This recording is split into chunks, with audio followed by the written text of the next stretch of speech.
Assalamualaikum warahmatullahi wabarakatuh. Selamat pagi, salam sejahtera untuk kita semua. Yang terhormat Ibu Mustika Hadijati MSI dan Ibu Qurratul Aini MSc selaku dosen pembimbing 1 dan 2. Yang terhormat Dr. Samsul Bahri MSI dan Ibu Nurul Fitriani MSI selaku dosen calon penguji. Terima kasih atas waktu dan kesempatan yang telah diberikan kepada saya untuk menyampaikan seminar hasil penelitian yang berjudul Peramalan Indeks Harga Konsumen dua kota di Nusa Tenggara Barat menggunakan model Generalized Spacetime Autoregressive atau GESTAR. Adapun yang melatar belakangi penelitian saya ini adalah pertumbuhan ekonomi merupakan taraf hidup suatu wilayah. Nusa Tenggara Barat merupakan salah satu provinsi di Indonesia yang memiliki kekayaan alam yang melimpah serta pertumbuhan ekonomi di berbagai sektor. Oleh karena itu, NTB sudah sepatutnya memiliki perekonomian yang tinggi. Inflasi merupakan salah satu penyakit ekonomi yang tidak bisa diabaikan karena memiliki dampak yang sangat luas. Inflasi yang tinggi sangat perlu untuk diperhatikan mengingat dampaknya bagi perekonomian yang dapat menyebabkan ketidakstabilan serta perekonomian yang lambat. Indeks harga konsumen merupakan salah satu indikator untuk mengukur inflasi, di mana IHK ini adalah suatu indeks untuk menghitung rata-rata perubahan harga barang dan jasa yang dibayar oleh rumah tangga dalam kurun waktu tertentu. Penentuan jumlah, jenis, dan kualitas paket komoditas suatu paket barang dan jasa, serta bobot timbangannya dalam IHK didasarkan pada survei biaya hidup, di mana di NTB hanya 2 kota yang tercakup dalam survei biaya hidup, yaitu Kota Mataram dan Kota Bima. IHK di Kota Mataram dan di Kota Bima ini dalam waktu ke waktu selalu mengalami perubahan. Perubahan ini disebabkan oleh berbagai faktor, salah satunya pola konsumsi masyarakat. Karena IHK di kedua kota ini selalu mengalami perubahan, maka perlu untuk dilakukannya peramalan untuk mengetahui nilai IHK tahun berikutnya agar lebih mudah untuk mengetahui perkembangan harga barang dan jasa yang tergabung pada diagram timbangan harga.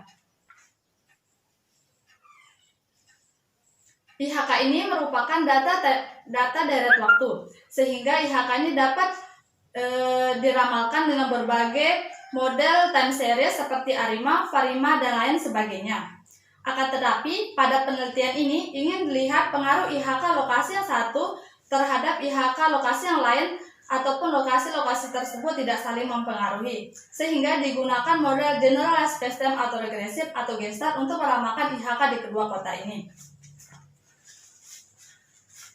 Adapun dari uraian tadi, adapun rumusan masalahnya adalah bagaimana meramalkan IHK Kota Mataram dan IHK Kota Bima menggunakan model GESTAR, serta tujuannya adalah untuk menjawab rumusan masalah tadi.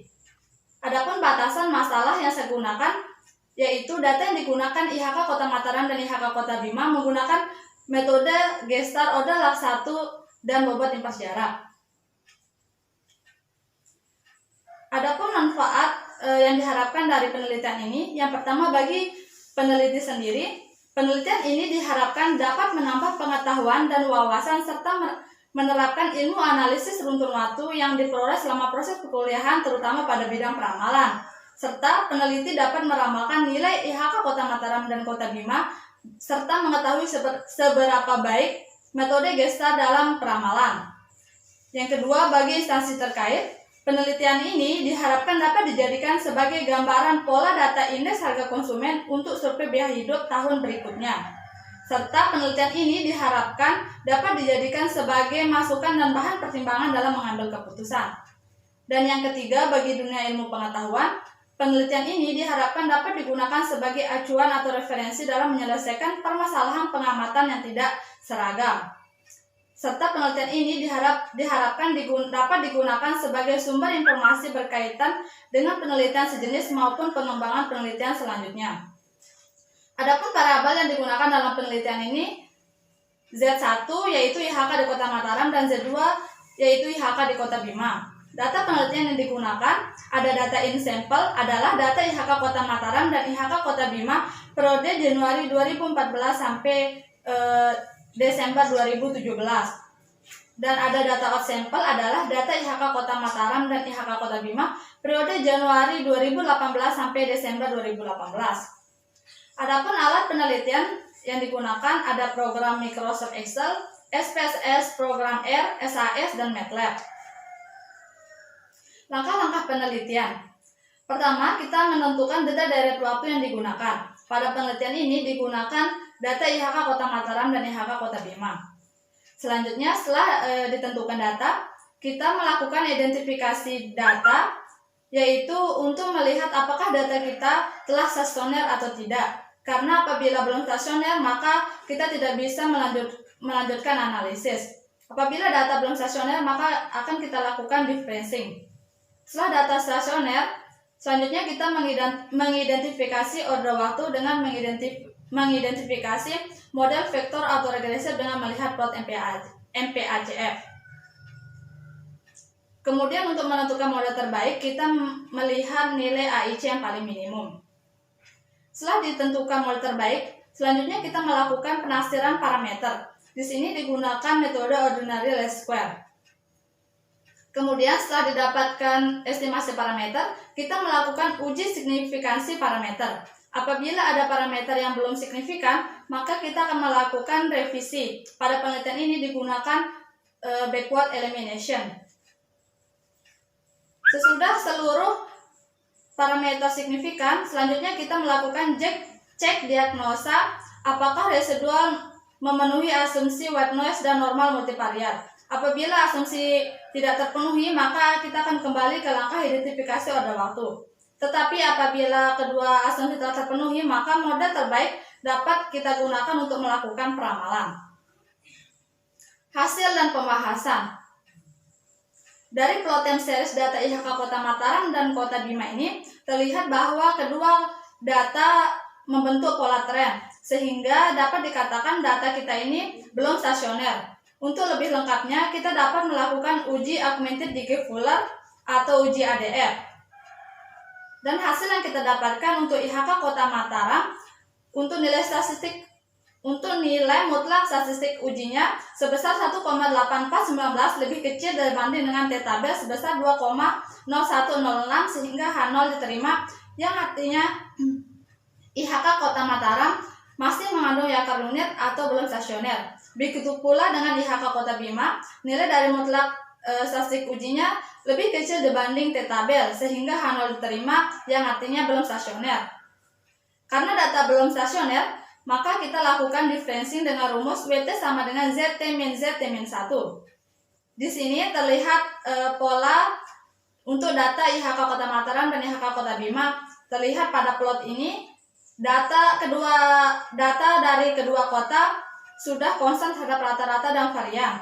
Untuk lebih lengkapnya kita lakukan uji augmented decay Fuller lagi dengan menggunakan data yang sudah di differencing. Di sini didapatkan hasil bahwa IHK Kota Mataram nilai mutlak dari statistik ujinya lebih besar, yaitu sebesar 9,9368 dibanding dengan T-tabelnya sebesar 2,0106, sehingga H0 ditolak, yang artinya data sudah tidak mengandung akar unit atau sudah stasioner.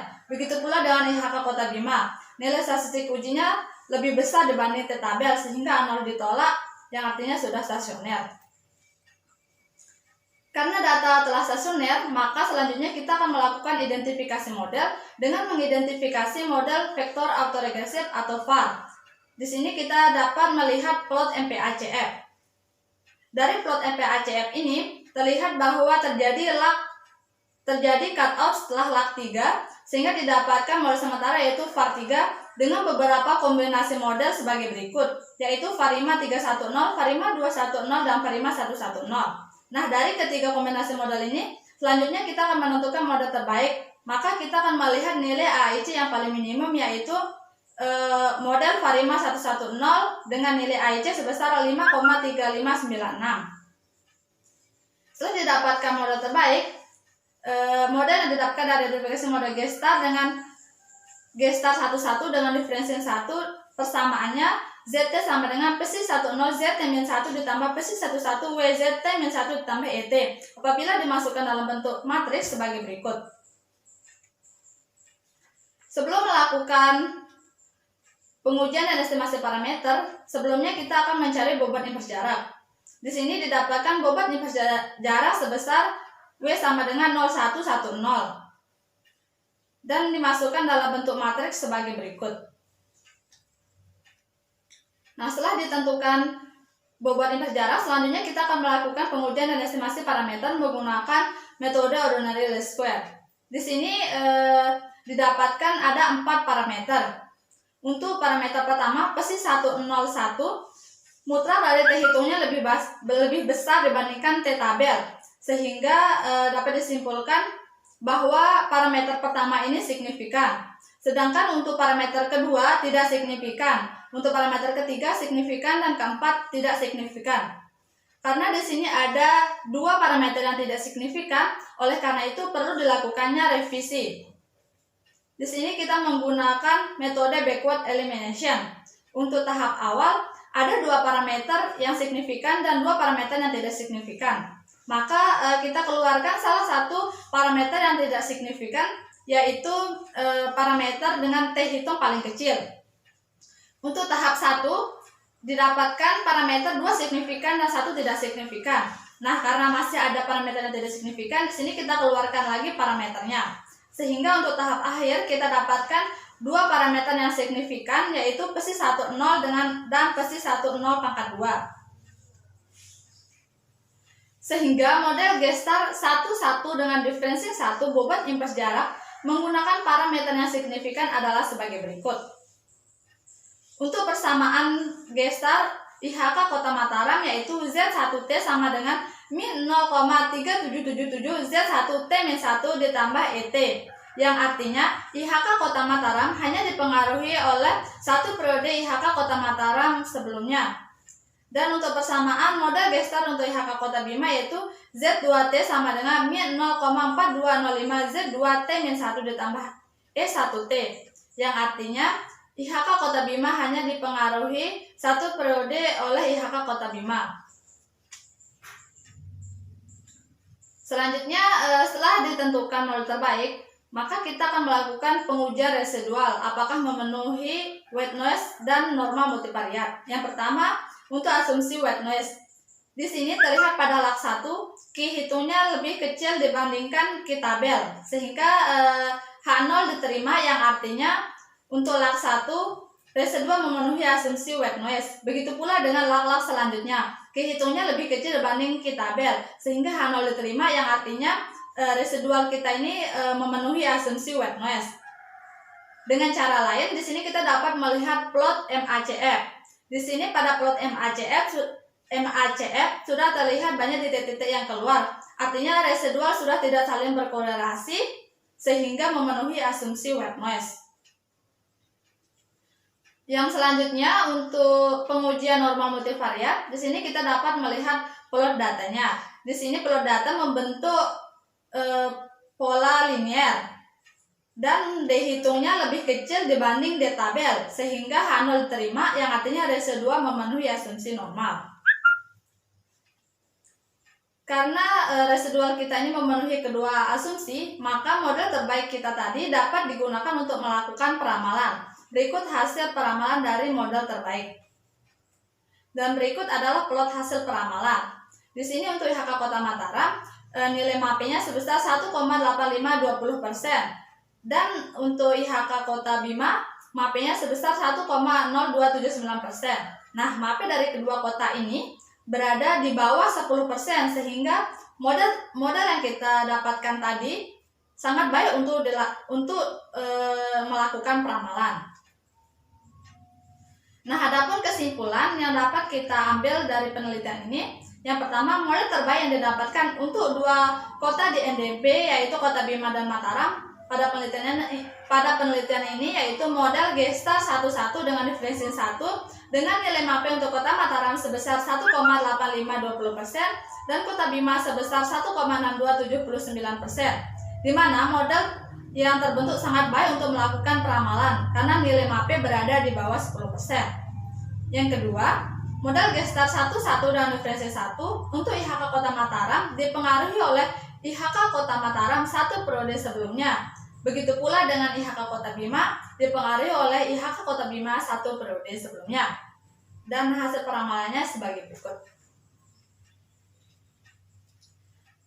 Adapun saran dari penelitian ini, pada penelitian ini mode gestar digunakan untuk menganalisis dua lokasi menggunakan bobot impas jarak. Oleh karena itu, pada penelitian selanjutnya disarankan untuk mengangkat studi kasus yang menyangkut lebih dari dua lokasi yang berkaitan serta menggunakan bobot-bobot yang lainnya agar bisa membandingkan antar bobot sehingga diperoleh model bobot terbaik yang digunakan untuk melakukan peramalan.